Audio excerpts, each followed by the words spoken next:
Hey guys, this is MusicTechHelpGuy, and welcome to part 2 of my pop EDM production series in Logic Pro 10. In this video, we're going to start working with the synths and the kick drum in the intro of the song. In the first video, all I did was more or less just give an introduction to the entire series, and in this video, we'll actually start working on the song. Alright, so the first thing I'm going to do is just kind of clean up the session a little bit. A lot of these audio tracks, all these audio regions have a lot of excess region that doesn't really need to be there. So the first thing I'm going to do is just going to click right here on the waveform zoom and click and hold and drag up to zoom in the waveform so we can see them a little bit better. Then I'm going to grab my marquee tool from my command click tool up here. And then I'm just going to sort of drag over this. And I am, by the way, I'm in bar mode, so I'm snapping to the bar. So this is very simple. Just going to sort of clean this up. There we go. Get rid of all that. And then we'll do the same thing over here. So you can see that the only vocals that are actually here are in the intro is just this one track right here. All this other stuff is for the verse and for the hook. So what we're going to be working with primarily in this video is just this section right here. So let's just zoom that in just a little bit. There we go. Let's actually mute the vocals because I don't want to hear those. And let's just listen to this as is.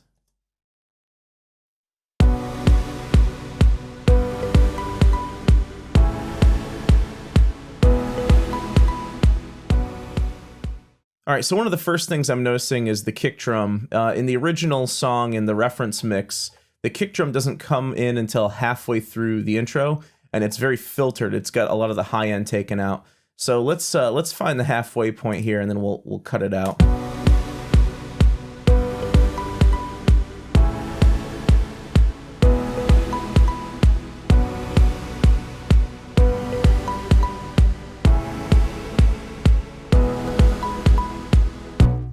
Yeah, and it's at the tail end of where the vocals end. So again, I'm just going to grab my, with my marquee tool, drag over all that, and just hit delete.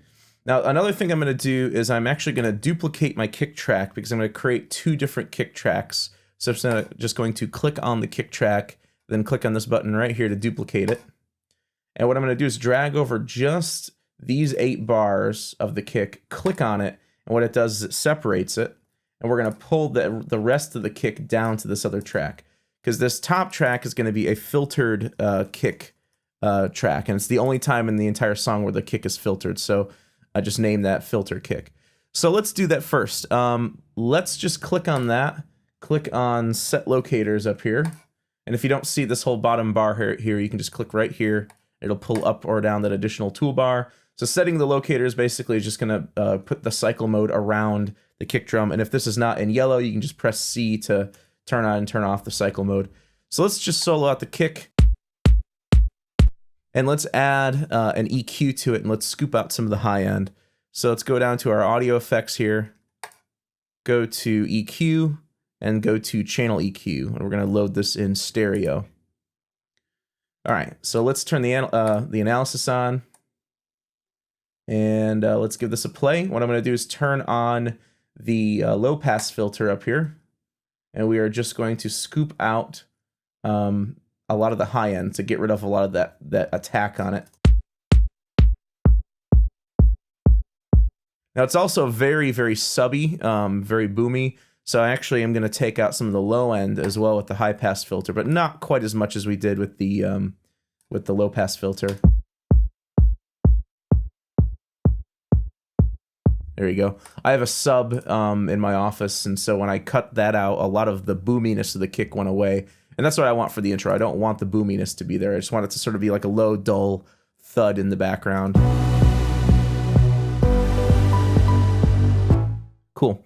The next thing I'm going to do is on the piano here. Let's just solo that out. Yeah, I want that to stand out in the mix a bit more, so I'm going to pull the channel EQ up on that as well. By the way, another quick way to add EQ on a track is if you click on the track and you go to the EQ box here and double click on that, the EQ thumbnail. If you double click on that, it automatically creates a channel EQ, so that's pretty cool. I want to pull the high end up quite a bit, so on my high shelf here, I'm going to pull this up quite a bit there and pull this down so I'll get a little bit more brightness and presence in the high end. I also want this to be a little louder, but instead of pulling the fader up, I'm actually going to go into the EXS24 plugin, and then I'm just going to pull the master volume up a few dB here. So I'm at -3.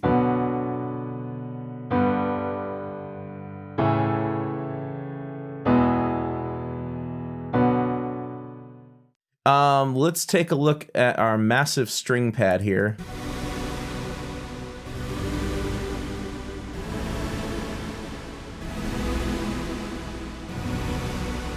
Yeah, the first thing I'm going to do is I'm going to find, oops, I'm going to find the endpoint here. Let's listen to this. Yeah, it takes a while for that to fade out. So let's say somewhere around here. Let's separate these two clips. We're going to separate these two clips because we're going to treat this clip a little bit differently than we treat this clip. So the first thing we're going to do is we are going to band pass these strings. I do not want nearly as much low end in there. So let me kick in the low cut here, or the high pass, whatever you want to call it.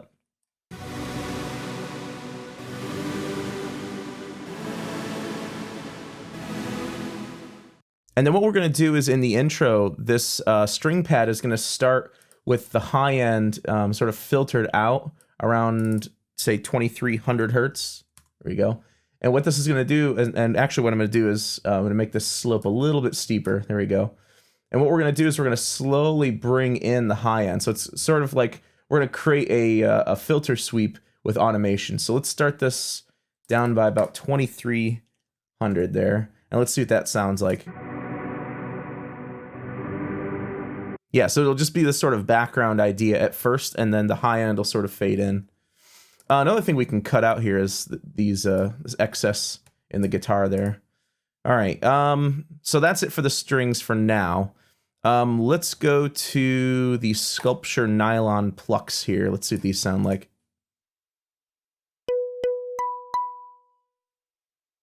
Yeah, I want that to sort of be like a delayed sort of grooving idea. It's a very simple idea right now. It's just 4 notes, 2 in one octave, 2 in an upper octave. What we're going to do is we're going to add the ring shifter plugin to this. So let's add the ring shifter. It's under modulation, ring shifter. And you can do a lot of cool things with the ring shifter. It's got a lot of sort of warped sounds in it. But the one we're going to use up in the presets here under Groove Shadows is called Groove Shadow 01. And it just sounds like this. So that's kind of cool, but it's not quite ambient enough. Actually, let me pull the frequency up a little bit here. Let's play around with the frequency and see what sounds we can get with it.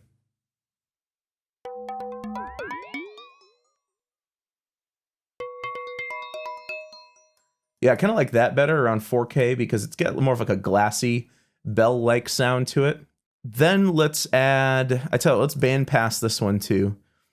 And you'll find one thing I'm not afraid to do is band passing things because if you want to avoid too much high frequency buildup or low frequency buildup, once the whole mix is in, you can try band passing some of your instruments. And what that will do is sort of limit the low and high frequency range and sort of give that instrument, or give other instruments really more room in the mix.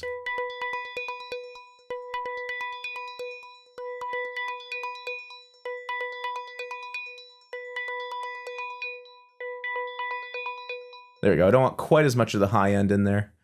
And then what we're going to do is we're going to add the stereo delay on here as well, just to give it some more ambience. So this is under delay, and then this is under stereo delay. We'll load that in stereo, obviously. And then what we're going to do is we're going to sync this. So we want to make sure that the tempo sync option is on. And we're going to set this to an eighth note, or a dotted eighth note rather. So I'm going to choose a dotted eighth note actually for both channels. There we go. And then I'm going to sort of filter out the high end, and I'll filter out the two channels a little bit differently. I'll make one a little bit higher than the other. There we go. Let's see what that sounds like. Now, if you want more echoes or more repeats, you can pull the feedback up a bit. That's essentially the it's going to control how much delay you're going to get. And then you can blend the completely wet signal with the completely dry signal on each channel here. Cool. So that's a little bit more ambient. And there's one other thing we're going to do in just a moment to make it even more ambient. So let's listen to just the massive string pad, the piano, and the sculpture plucks at the same time.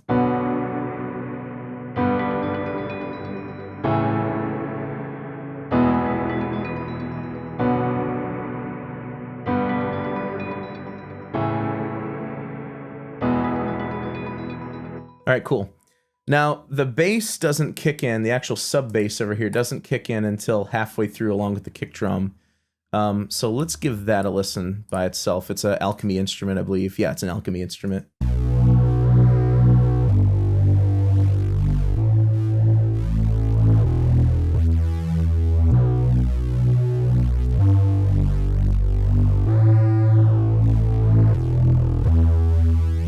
Now, later on in the song, during the verses, during the drop, there's going to be like a sidechain pumping effect on that. So I'm going to separate this sub bass into 2 tracks as well. So again, click on it, click right up here.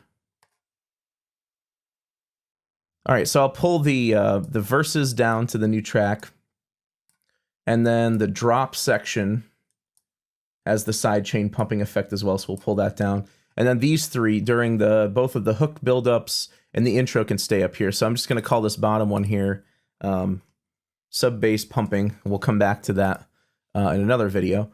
The one thing I'm going to do on the sub bass is I am going to cut some of the high end out a bit, just because it's got that sort of like high end filter distortion sound on it, which I like, but not for this section. So let's filter this out as well.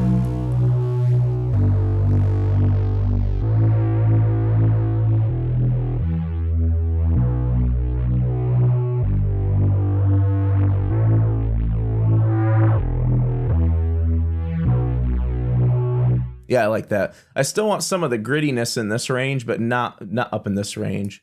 All right, so that's that. Let's listen to all of those together. All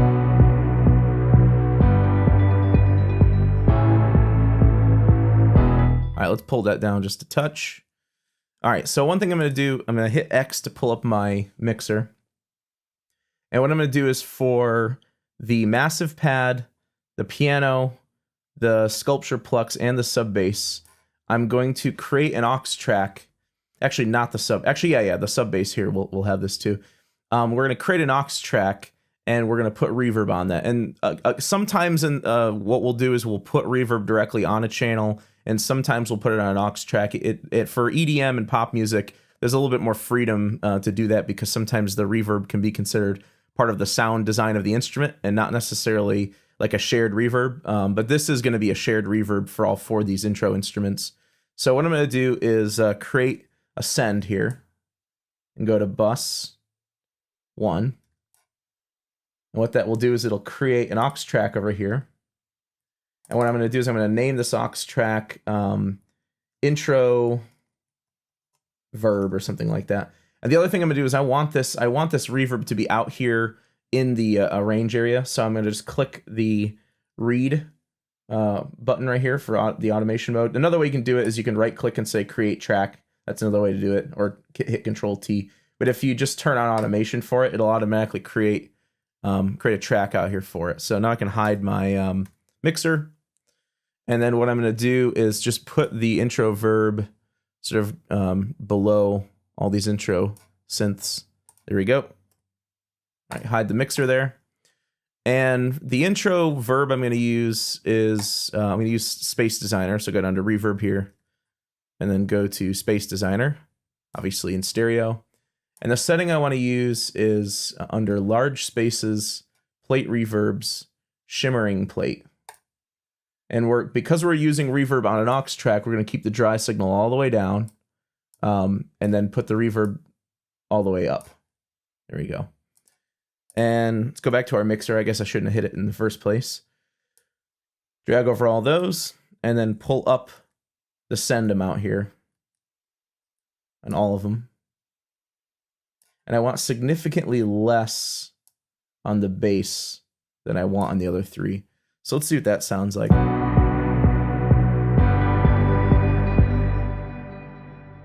And then what I'll do is I'll just sort of pull down the intro verb channel here, and I have control over how much reverb I want to hear at the beginning or how little I want to hear.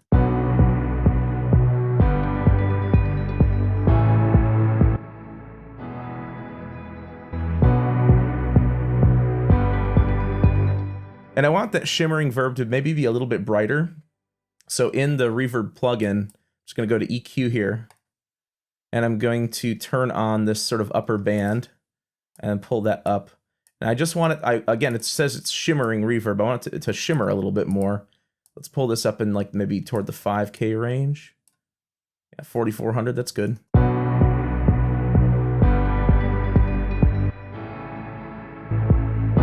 Yeah, just a little bit brighter.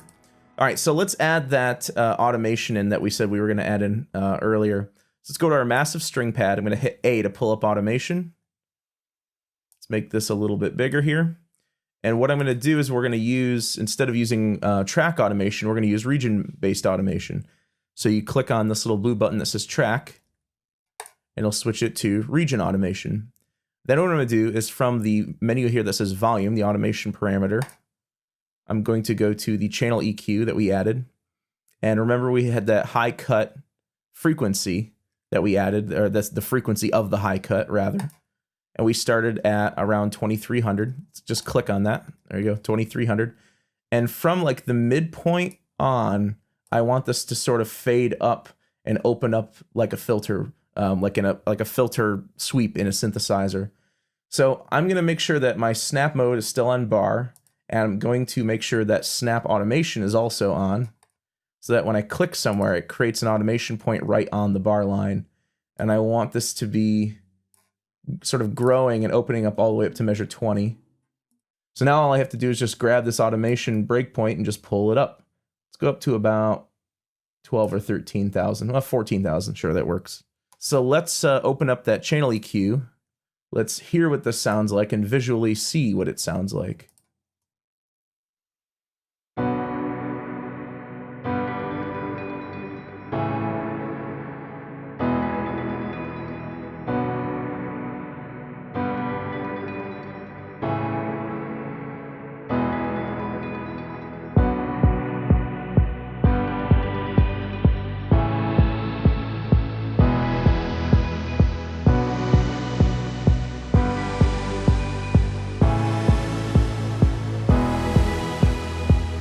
Got me.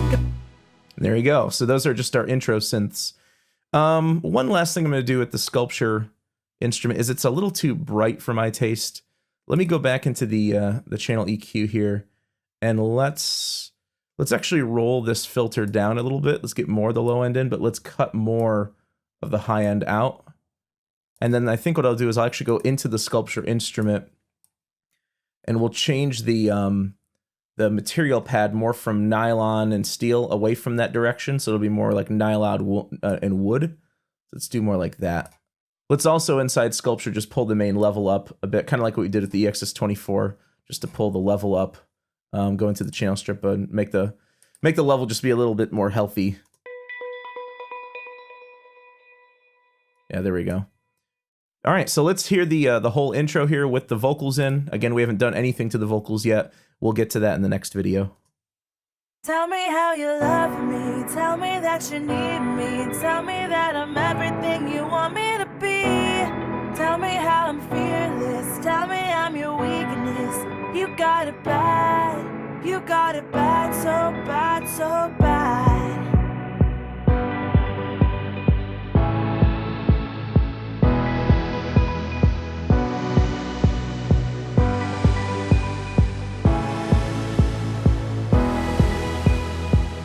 Got me go. All right, so there you go. So that's just playing around with the synths in the intro. In the next video, we'll start mixing in her vocals for the intro. Remember, if you'd like to work along with me, the multi-track session for this song is available for download in the video description below. I hope you guys enjoyed the video, and thanks for watching.